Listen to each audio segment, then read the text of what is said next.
ஒருத்தர் அந்த மாதிரி பேசல மேடம். நடுவுல வந்து உங்களுக்கு மட்டும் தெரிஞ்சிருச்சா மேடம்? நீ ரொம்ப வெகுலியா இருந்திருக்கேம்மா. ஆட்டம் போட்டிருக்காரு அங்க போய். அது அடக்குறது துப்பு இல்ல மேடம் உங்களுக்கு. என்ன சொல்றீங்க? அவளையேம்மா நீ பேசுற? அவனதான் மேடம் நான் சொல்றேன். அவனதான் மேடம் அடக்கி வைக்கிற ஆள் இல்லைன்ற மேடம் நானு. கோவம் எல்லாம் அவங்க மேலதான் இவளுக்கு. நான் இருக்க கூடாது அவங்களுக்கு, அவ்வளவுதான். நான் அப்படிலாம் நினைக்கல மேடம். யாரே எப்படின்னு நினைக்கிறேன் மேடம். எனக்கு ஒரு வயசு சொல்லிட்டு மேடம், அவ்வளவுதான் மேடம். நான் அதுக்கப்புறம் யாரு இதுக்கு நான் போகல. நீ கோர்ட்டுக்கு தான்மா போகணும்.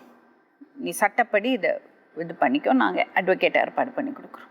அதுதான் நடக்கும். எங்கிட்ட ஒப்பீனியன் கேட்டேன்னா நீ இதை அப்படியே அடியோட மறந்துடு. இதை பாருங்க தம்பி, நீங்கள் வந்து என்னைக்கா இருந்தாலும் தப்பிச்சு இப்போ போயிடலாம். ஆனால் அவள் வயத்தறிச்சல், அவள் பிள்ளைய வச்சுட்டு தனியாக நிற்கிறாள். அதனால் உனக்கு சின்ன ஒரு பொறுப்பு இருக்குது. ஏன்னா அவன் புருஷன் கரெக்டாக, அவளுக்கு சேர வேண்டிய காசு போய் சேரணும். நீ அவரை ஞாபகப்படுத்தணும். அந்த பொண்ணை யோசிச்சு பாரு, அவள் எல்லாத்தையும் இழந்துட்டு நிற்கிறாள். அதனால தான் அவள் வெறுப்பில் தான் அவள் பேசுகிறாள்.